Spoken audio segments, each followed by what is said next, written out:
Rajkot marketing યાર્ડમાં આજથી મગફળી અને ડુંગળીની આવક પર રોક લગાવી દેવામાં આવ્યો છે.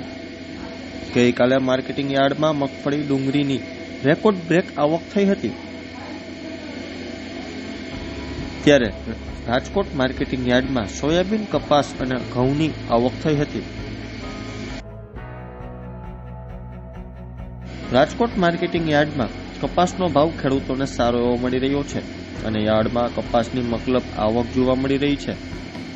યાર્ડમાં 2600 ક્વિન્ટલ કપાસની આવક થઈ છે. ખેડૂતોને એક મણ કપાસના 1350 થી 1515 રૂપિયા ભાવ મળ્યો હતો.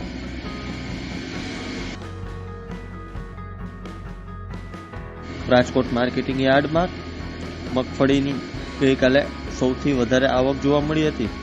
તેની સાથે સોયાબીનની 600 ક્વિન્ટલ આવક થઈ હતી. ખેડૂતોને એક મણ સોયાબીનનો 800 થી 835 રૂપિયા ભાવ મળ્યો હતો.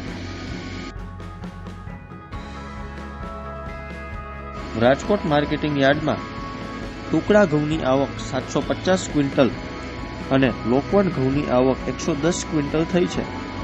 ભાવની વાત કરીએ તો ટુકડા ઘઉંનો ભાવ ખેડૂતોને 601 થી 671 રૂપિયા અને લોકવન ઘઉંના ભાવ 590 થી 629 રૂપિયા એક મણના મળ્યા હતા.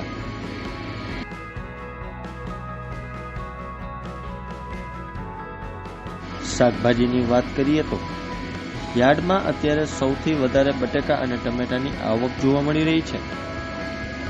ભાવની વાત કરવામાં આવે તો બટેકાનો ભાવ ખેડૂતોને 200 થી 600 રૂપિયા એક મણના મળી રહ્યા છે. જ્યારે ટમેટાનો ભાવ ખેડૂતોને 200 થી 400 રૂપિયા મળી રહ્યો છે. ત્યારે લીંબુના ભાવ 400 થી 1000 રૂપિયા, લીલી મરચાના 400 થી 700 રૂપિયા, રીંગણાના 50 થી 100 રૂપિયા અને ભીંડો 500 થી 700 રૂપિયા એક મણનો બોલાઈ રહ્યો છે. શાકભાજીમાં સૌથી વધારે બટેકા અને ટમેટાની આવક જોવા મળી રહી છે.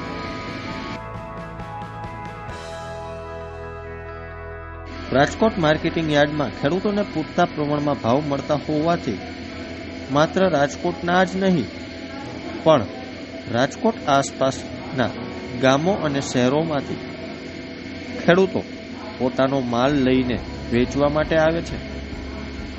રાજકોટ માર્કેટિંગ યાર્ડમાં મોરબી, સુરેન્દ્રનગર અને હળવદ સહિતના શહેરોના ખેડૂતો પોતાનો પાક લઈને રાજકોટ માર્કેટિંગ યાર્ડમાં વધારે પસંદ કરી રહ્યા છે.